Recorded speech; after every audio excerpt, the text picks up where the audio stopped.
ഇപ്പോൾ കാണിക്കുന്ന ഈ നമ്പറുകൾ ഒരുപക്ഷെ അത് ശരിയായി വരികയാണെങ്കിൽ ഒരുപക്ഷെ ഇന്ത്യ സഖ്യം എന്നുള്ള നിലയ്ക്ക് കോൺഗ്രസിനും ആം ആദ്മി പാർട്ടിക്കും ഒത്തുനിൽക്കുവാനുള്ള ഒരു അങ്ങനെ കൂടി ഉള്ള ഒരു നഷ്ടം എന്ന് വിലയിരുത്തേണ്ടി വരും. ഹരിയാനയ്ക്ക് പിന്നാലെ അങ്ങനെ ഒരു സ്ട്രാറ്റജിക് പിഴവ് കൂടി സംഭവിച്ചു എന്ന് ഡൽഹിയിലും വിലയിരുത്തേണ്ടി വരില്ലേ? തീർച്ചയായും ആ ഒരു വലിയ സ്ട്രാറ്റജി പിഴവ് സംഭവിച്ചു കഴിഞ്ഞു. കാരണം അത് ഹരിയാനയിൽ വ്യക്തമായതാണ്. ഈ കോൺഗ്രസ് ഈ കാര്യത്തിൽ ഒരു ഇന്ത്യ സഖ്യം എന്ന രൂപത്തിൽ അവർക്ക് നിൽക്കാൻ കഴിഞ്ഞില്ല, നിൽക്കാൻ അവർക്ക് ആഗ്രഹമില്ല, ഒറ്റയ്ക്ക് ഭരിക്കാമെന്നുള്ള ആഗ്രഹം. ആ ആഗ്രഹം തന്നെയാണ് ഹരിയാനയിൽ സംഭവിച്ചത്. അത് തന്നെയാണ് മുൻകാലങ്ങളിൽ ഈ കഴിഞ്ഞ ലോക്സഭാ തെരഞ്ഞെടുപ്പിൽ പോലും ഒരുപക്ഷെ കോൺഗ്രസ് ആ രൂപത്തിൽ ഒരു ഇന്ത്യ സഖ്യത്തെ അവരുടെ ഒരു നേതൃത്വത്തിൽ ഒരു സഖ്യമായി, ശരിക്കും ഒരു സഖ്യമായി മാറ്റിയെടുക്കാൻ കഴിഞ്ഞില്ല. പല സംസ്ഥാനങ്ങളിലും സൗഹൃദ മത്സരം, ഈ സൗഹൃദ മത്സരം പോലെ എന്തിനാണെന്ന് പ്രാദേശിക പാർട്ടികൾക്ക് ഇപ്പോഴും മനസ്സിലായിട്ടില്ല. കഴിഞ്ഞ ദിവസം CPM നേതാവ് പ്രകാശ് കാരാട്ട് പറഞ്ഞത് ഞങ്ങൾ ഇനി കോൺഗ്രസുമായി ഒരു സ്നേഹത്തിനും ഇല്ല എന്നുള്ളതാണ്. അത് വളരെ വ്യക്തമാണ്. കോൺഗ്രസ് ഈ കഴിഞ്ഞ ലോക്സഭാ തെരഞ്ഞെടുപ്പ് ശേഷം ഒരു യോഗം പോലും ഇന്ത്യ സഖ്യം എന്ന രൂപത്തിൽ വിളിച്ചിട്ടില്ല. ഈ ഡൽഹിയിൽ തെരഞ്ഞെടുപ്പ് പ്രഖ്യാപിക്കുമ്പോൾ മുതൽ കോൺഗ്രസ് ആദ്യം തന്നെ സ്ഥാനാർത്ഥികളെ പ്രഖ്യാപിക്കുന്ന രൂപത്തിലേക്കാണ് കാര്യങ്ങൾ പോയത്. അത് വലിയ നഷ്ടം കോൺഗ്രസിനല്ല ഉണ്ടാക്കിയിട്ടുള്ളത്. കോൺഗ്രസ് സ്വാഭാവികമായും ഡൽഹിയിൽ അധികാരത്തിൽ വരാൻ പോകുന്നില്ല എന്നുള്ളത് എല്ലാവർക്കും വ്യക്തമായ കാര്യമാണ്. അത് ഈ എക്സിറ്റ് പോൾ ഫലങ്ങളിലുള്ളതാണ്. കോൺഗ്രസിനും അറിയാതെ. കോൺഗ്രസ് പക്ഷേ ശ്രമിക്കുന്നത് ഞങ്ങളാണ് വലിയ ദേശീയ പാർട്ടി എന്ന് സമർത്ഥിക്കാനാണ്. അത് തന്നെയാണ് ഈ നമ്പറുകൾ കാണിക്കുന്നത്. ആ ദേശീയ പാർട്ടി എന്ന് കാണിക്കാൻ ശ്രമിക്കുമ്പോഴും ആ നഷ്ടം അവർക്ക് സ്വയം ബോധ്യപ്പെടുന്നത് അധികാരത്തിലേക്ക് വരാൻ കഴിയുന്നില്ല എന്നാണ്. ഒരുപക്ഷെ സഖ്യമായി മത്സരിച്ചിരുന്നുവെങ്കിൽ, ഒരുപക്ഷെ ആം ആദ്മി പാർട്ടിയുമായി സഖ്യത്തിൽ ഏർപ്പെട്ടിരുന്നുവെങ്കിൽ ഈ വലിയ വോട്ട് വിഹിതം കോൺഗ്രസിന്റെയും ആം ആദ്മി പാർട്ടിയുടെയും വോട്ട് വിഹിതം ചേർന്നാൽ സ്വാഭാവികമായും BJP മറികടക്കാൻ കഴിയുമായിരുന്നു. അതിനകത്ത് വലിയ തർക്കമൊന്നുമില്ലാത്ത കാര്യമാണത്. കാരണം രണ്ട് പാർട്ടികൾക്കും സ്വാഭാവികം നല്ല വോട്ട് ഷെയർ ഉണ്ട്. ഈ 84% വരുന്ന ഹിന്ദു വിഭാഗങ്ങൾക്കിടയിൽ കോൺഗ്രസിന് വലിയ സ്വാധീനമുണ്ട്.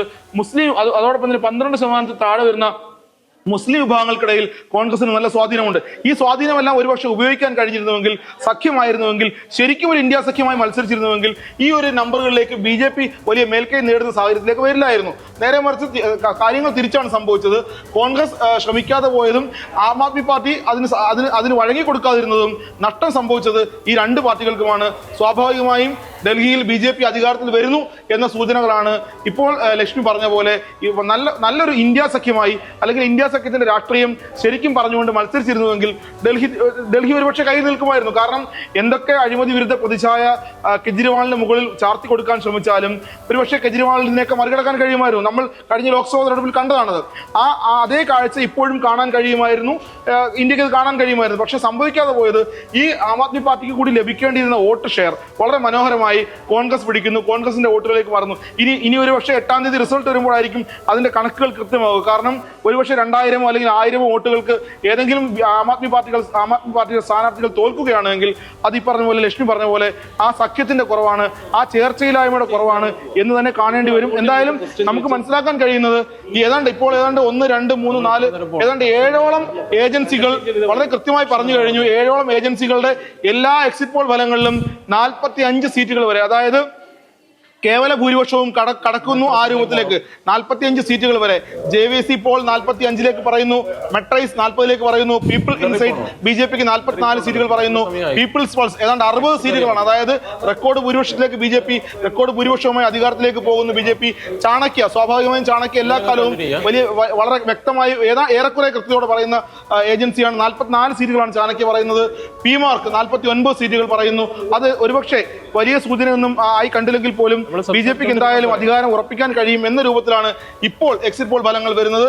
എന്തായാലും ആം ആദ്മി പാർട്ടിയെ സംബന്ധിച്ച് അവർ കഴിഞ്ഞ 10 വർഷമായി അധികാരത്തിലിരുന്ന ഒരു പാർട്ടി, റെക്കോർഡ് ഭൂരിപക്ഷം, ഡൽഹിയുടെ ചരിത്രത്തിൽ ഇല്ലാത്ത വിധം റെക്കോർഡ് ഭൂരിപക്ഷം നേടിയൊരു പാർട്ടി, അധികാരത്തിൽ വന്ന പാർട്ടി, ഏതാണ്ട് 30 സീറ്റുകൾക്ക് താഴേക്ക് കാര്യങ്ങൾ പോകുന്നു. അവരുടെ എക്സിറ്റ് പോൾ ഫലങ്ങൾ അവരെ ഒരുപക്ഷെ വല്ലാതെ ഞെട്ടിച്ചുണ്ടാവും. കാരണം ഒരുപക്ഷെ ഒരു 40 സീറ്റുകളൊക്കെ നേടി ഏറെക്കുറെ ഒരു വലിയ മെജോറിറ്റി ഒന്നും ഇല്ലെങ്കിൽ പോലും അധികാരം ഉറപ്പിക്കാൻ കഴിയുമെന്നൊരു പ്രതീക്ഷ ആം ആദ്മി പാർട്ടി കേന്ദ്രങ്ങൾ പ്രകടിപ്പിച്ചിരുന്നു. പക്ഷെ ആ രൂപത്തിലല്ല കാര്യങ്ങൾ വരുന്നത്.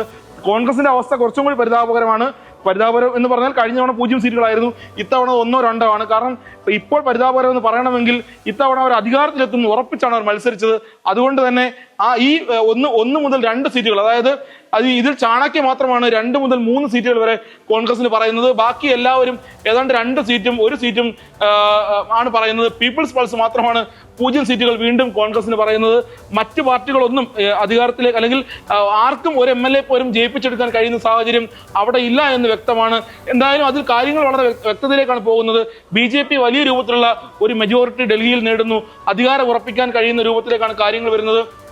നമ്മൾ കഴിഞ്ഞ ദിവസങ്ങൾ പറഞ്ഞ പോലെ എന്തായാലും BJP പറഞ്ഞ എല്ലാ വാഗ്ദാനങ്ങളും, എല്ലാ മോഹന വാഗ്ദാനങ്ങളെയും ഡൽഹി സ്വീകരിച്ചു കഴിഞ്ഞു. കെജ്രിവാളിന്റെ അഴിമതി പ്രതിച്ഛായയെ തകർക്കാൻ BJP കഴിഞ്ഞു. മോദി ഇന്ന് ഏറ്റവും അവസാനം ത്രിവേണി സംഗമത്തിലെത്തി മുങ്ങി നിവരുന്നതോടുകൂടി തന്നെ ഡൽഹി ഇന്ദ്രപ്രസ്ഥം സ്വാഭാവികമായും BJPയുടെ ഒരു അധികാര കേന്ദ്രത്തിലേക്ക് മാറുന്നു എന്നാണ് കാണാൻ കഴിയുന്നത്.